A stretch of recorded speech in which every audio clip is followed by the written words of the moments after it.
Relatable അല്ലേ ആ character? കുറച്ചുകൂടെ നമ്മളെപ്പോലൊക്കെ കുറച്ച് കാശൊക്കെ ഉണ്ടെന്നേ ഉള്ളൂ, പക്ഷെ ബേസിക്കലി നമ്മളെപ്പോലെ അതിലും റിലേറ്റബിൾ ആയിരിക്കും മിക്കവാറും അയാളുടെ സാഹചര്യം. അത് സിനിമ കാണുമ്പോൾ മനസ്സിലാവും. അപ്പൊ അത് ഭയങ്കര റിലേറ്റബിൾ ആയിരിക്കും. മറന്നോ വില്ലെന്നൊക്കെ പുറത്ത് കാണുന്ന പ്രേക്ഷകരാണ് ഇതൊക്കെ തീരുമാനം. ഫണ്ണാണ്, കോമഡി ആണെന്നൊക്കെ പറഞ്ഞു. അതുകൊണ്ടാണോ എല്ലാവരും ഇത്ര സീരിയസ് ആയിട്ടിരിക്കുന്നത്? ആണെങ്കിൽ മാത്രം ആദ്യം ഇച്ചിരി കോമഡി പറയാൻ നോക്കി, അതാണെങ്കിൽ വർക്കായത്. ഇതേ ഒന്ന് പറയാന്ന് വിചാരിച്ചല്ല, അങ്ങനെയൊക്കെ വിചാരിച്ചാണ് ഇരുന്നത്. പക്ഷെ ഫുൾ ബേസിൽ പറഞ്ഞു കഴിഞ്ഞു. അപ്പൊ അതാണ് അസീസ് പറഞ്ഞത്, ഇനി ക്ലൈമാക്സും കൂടെ പറയാനുള്ളൂ എന്ന് പറഞ്ഞു.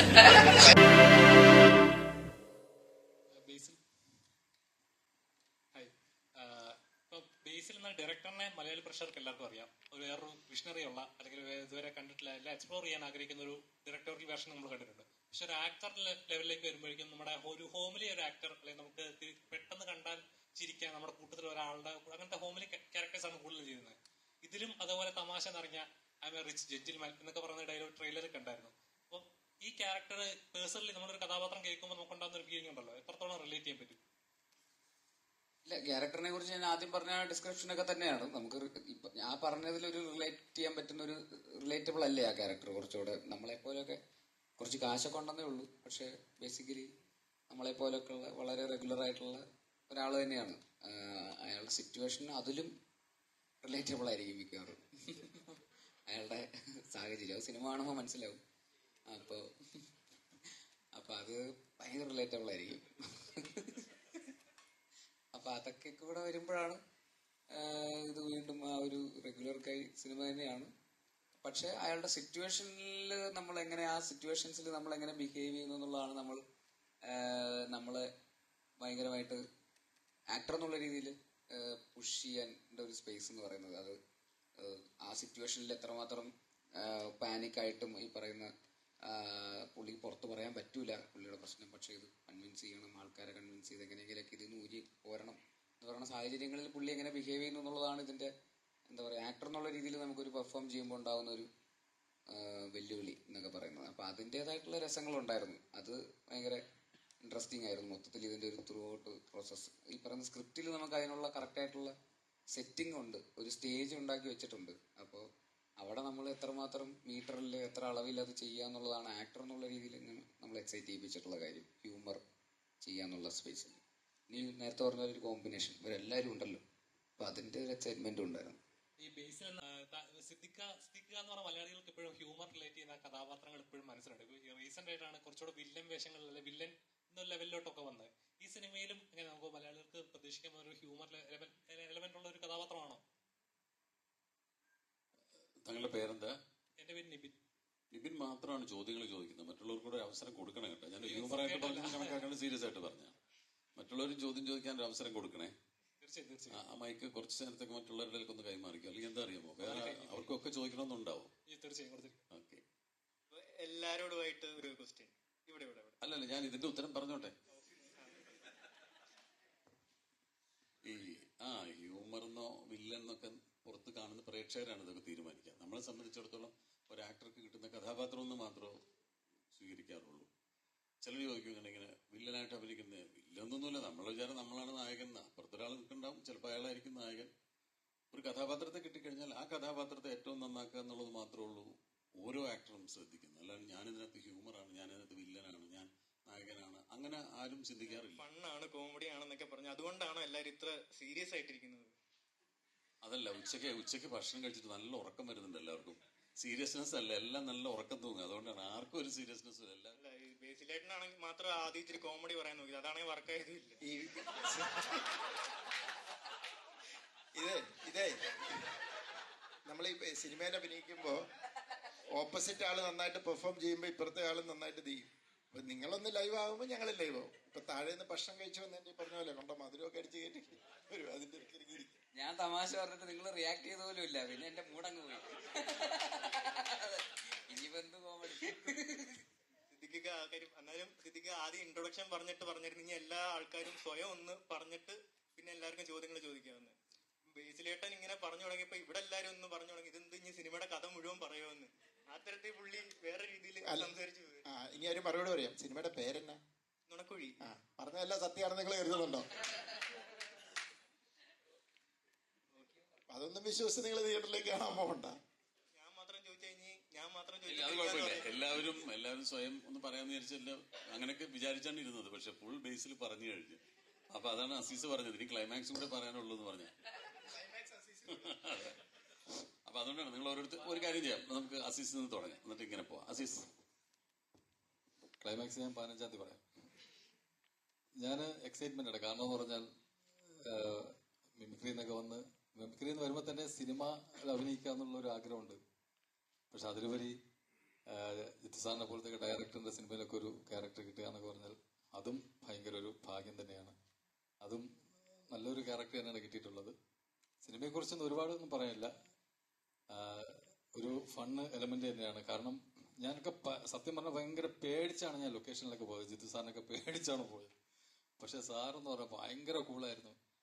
നമ്മളടുത്തൊക്കെ സത്യം പറഞ്ഞാൽ സാറ് ഉഗ്ര ആക്ടറും കൂടെ ആയിരുന്നു. നമുക്ക് എങ്ങനെയാണ് അഭിനയിക്കേണ്ടതെന്ന് എനിക്ക് പറഞ്ഞുകൂടാ തരും സാർ.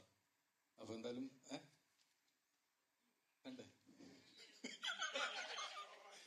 അതെ, സാറ് പറഞ്ഞു തരും. പിന്നെ രണ്ടാമത് നമ്മളെന്തെങ്കിലും ഹ്യൂമർ നമുക്ക് തന്നെ പേടിയാണ്. ഇപ്പൊ സാറ് ഫുള്ള് സ്ക്രിപ്റ്റിൽ പോകുന്ന ഒരു സംഭവത്തിന്റെ ഇടയിൽ എന്തെങ്കിലും ഹ്യൂമർ ചേർക്കാൻ വേണ്ടി പേടിയായിരുന്നു ആദ്യം. പക്ഷെ സാറിന്റെ അടുത്ത് ചോദിച്ചപ്പോൾ സാറ് അത് ധൈര്യമായിട്ട് ചെയ്തോളാൻ പറഞ്ഞു. ചിലത് ചെയ്യാതിരിക്കുമ്പോൾ സാറ് വിളിച്ച് പറയുകയും ചെയ്യും, മൈക്കുന്നത് അത് ചെയ്യുന്നു. ഭയങ്കര ഒരു രസമായിരുന്നു. എന്തായാലും പടം ഒരു വൻ വിജയമാകട്ടെ എന്ന് ആത്മാർത്ഥമായി പ്രാർത്ഥിക്കുന്നു. അതുപോലെ നിങ്ങളുടെ സപ്പോർട്ടും വേണം. Thank you so much. പറ, ഉച്ചയ്ക്ക് കഴിച്ചല്ലേ? പറയാം. ഞാൻ വളരെ ഹാപ്പിയാണ്.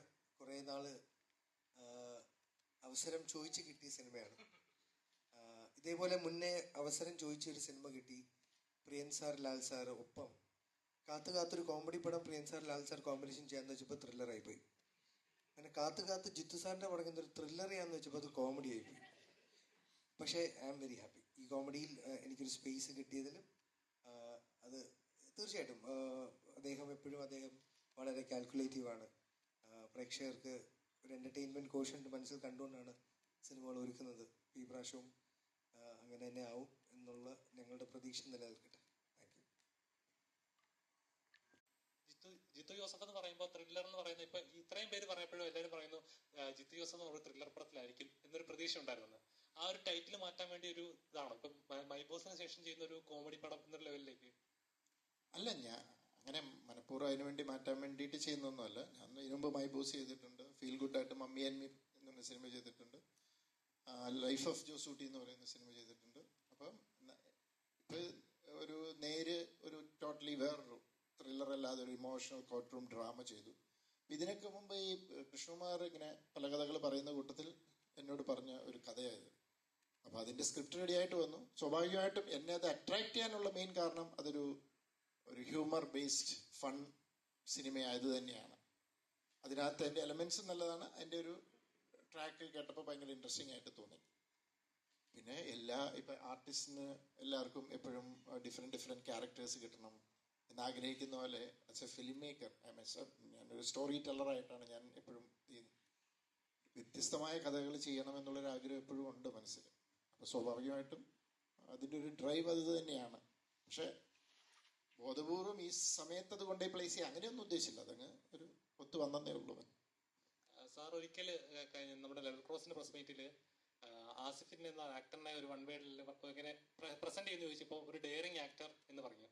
അതേസമയം ബേസിലിന് എങ്ങനെ പ്രസന്റ് ചെയ്യും? ഒരു ടൈറ്റിൽ നെയിം കൊടുക്കുവാണെങ്കിൽ എന്ത് പേരിട്ട് കൊടുക്കും? ബേസിലും ഞാനൊരു ക്വാളിറ്റി കാണുന്നുണ്ട്. എനിക്ക് പുതിയ ജനറേഷൻ പിള്ളേർക്ക് ഒരുമാതിരി എല്ലാവർക്കും തന്നെ അതുണ്ടെന്ന് തോന്നുന്നു. പക്ഷെ എല്ലാവർക്കും ഇല്ല. ചിലർ ഭയങ്കര ഇൻസെക്യൂറാണ്. അപ്പം ബേസിലും ഞങ്ങളുടെ സംസാരത്തിൽ ബേസിലും ചില ടൈപ്പ് ഓഫ് ക്യാരക്ടർ ചെയ്യാൻ താല്പര്യപ്പെടുന്നുണ്ടെന്ന് മനസ്സിലായി. അപ്പൊ അങ്ങനെ നോക്കുമ്പോൾ എനിക്ക് തോന്നുന്നു ആസിഫും ബേസിലും ഒക്കെ എന്തെങ്കിലും ചെയ്യാനുണ്ടാവണം. ഇവരെ തന്നെ ആസ് ആൻ ആക്ടർ ഞങ്ങൾക്ക് എന്തെങ്കിലും പെർഫോം ചെയ്യാനുണ്ടാവണം. അതെന്ത് വലുത് ചെറുത് അല്ലെ പോസിറ്റീവ് നെഗറ്റീവ് അതൊന്നുമല്ല, പെർഫോം ചെയ്യാനുണ്ടാവണം എന്ന് പറയുന്നതാണ്. അപ്പം ആ ഒരു കാറ്റഗറിയിൽ ഈ പറഞ്ഞ പോലെ ഇതുവരെയായിട്ട് ഡയറിങ് അറ്റംപ്റ്റ് എടുത്തിട്ടില്ല. പക്ഷെ ഇത് എടുക്കും ഭാവിയിൽ എന്നെനിക്ക് നല്ല വിശ്വാസമുണ്ട്.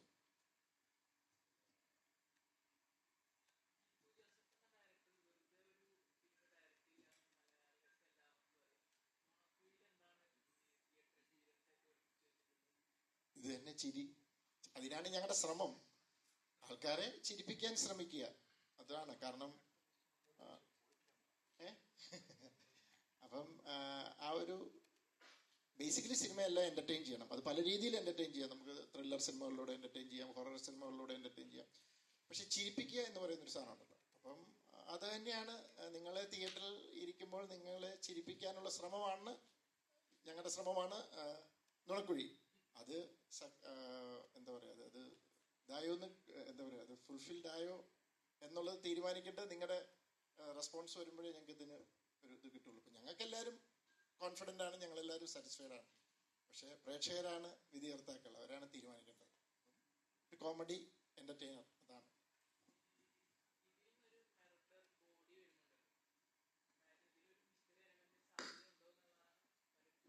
അത് നിങ്ങൾ സിനിമ കാണുക, അതിന് എനിക്ക് ഉത്തരം ഇപ്പൊ പറയാൻ പറ്റത്തില്ല. കോമഡി ത്രില്ലർ അല്ല. കോമഡി ത്രില്ലർ എന്നൊക്കെ പറയാമോ? എനിക്കറിയില്ല. ഞാൻ ഇതിന്റെ സ്ക്രിപ്റ്റ് വായിച്ചപ്പം അത്യാവശ്യം കുറെ ചിരിച്ചു. ഞാൻ ആ ഒരു ആംഗിളിൽ ഇതിനെ പോയേക്കുന്നത്. കോമഡി ത്രില്ലർ ആണോ അല്ലയോ എന്നൊക്കെ നിങ്ങൾ പറ, നിങ്ങൾ കണ്ടിട്ട് നിങ്ങൾ തീരുമാനിക്കും.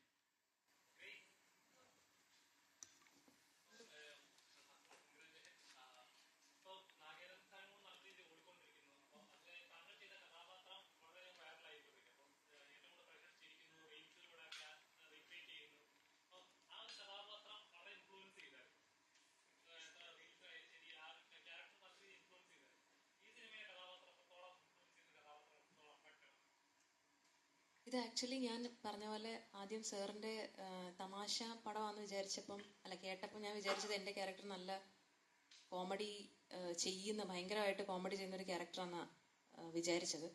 പിന്നെയാണ് സ്ക്രിപ്റ്റ് വായിച്ചപ്പോഴത്തേക്കും ഈ പറഞ്ഞ പോലെ എൻ്റെ ക്യാരക്ടറിന് ബേസിക്കലി നമ്മൾ തമാശ ചെയ്യുന്ന പോലെ ഉള്ളൊരു ക്യാരക്ടറല്ല. ആ ക്യാരക്ടറിൻ്റെ സിറ്റുവേഷൻ അല്ലെങ്കിൽ അവർ കടന്നു പോകുന്ന ജീവിത സാഹചര്യം ഭയങ്കര സീരിയസ് ആണ്.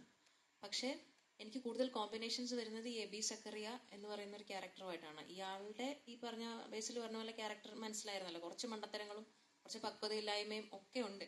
അപ്പം അത് നമ്മുടെ ക്യാരക്ടറെ ഒന്ന് കൂട്ടിമുട്ടുമ്പോൾ ഉണ്ടാവുന്ന സിറ്റുവേഷണൽ കോമഡീസ് ആണ് അവിടെ സംഭവിക്കുന്നത്.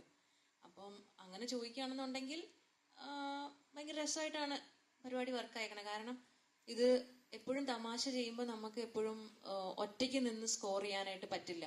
എപ്പോഴും നമ്മുടെ കൂടെ നിൽക്കുന്ന ആക്ടർ നമ്മളെ അതിനൊരു സപ്പോർട്ട് ചെയ്യുക, അല്ലെങ്കിൽ ആ ക്യാരക്ടറും ഈക്വലി അത് കയറി വന്നാൽ മാത്രമേ അവിടെ ഒരു തമാശ ഫീൽ ചെയ്യുകയും നമുക്കൊരു ചിരി വരികയും ചെയ്യുള്ളൂ.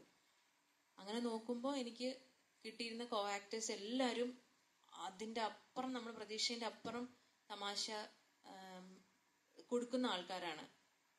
അപ്പോൾ എനിക്ക് ബേസിലിൻ്റെ കൂടെ വർക്ക് ചെയ്തപ്പോൾ എനിക്കതാ ഫീൽ ചെയ്തത്. നല്ല കമ്മ്യൂണിക്കേറ്റ് ചെയ്യാൻ ഭയങ്കര എളുപ്പമാണ്.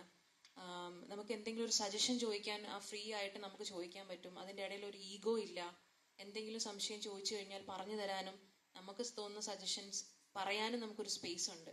അപ്പോൾ ഇതൊക്കെയാണ് എനിക്ക് ആ ക്യാരക്ടറിന് ഓർക്കുമ്പോൾ എനിക്ക് ഓർമ്മ വരുന്ന കാര്യങ്ങൾ ഇതൊക്കെയാണ്.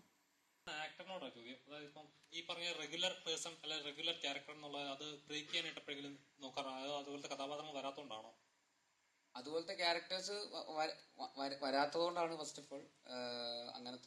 അങ്ങനെയുള്ള ആലോചനകൾ ആദ്യം തുടക്കകാലങ്ങളിലൊക്കെ എല്ലാവരും നമ്മളെ എങ്ങനെയാണ് അറിയുന്നത്, ആ ഒരു ക്യാരക്ടേഴ്സ് ആണല്ലോ വരിക.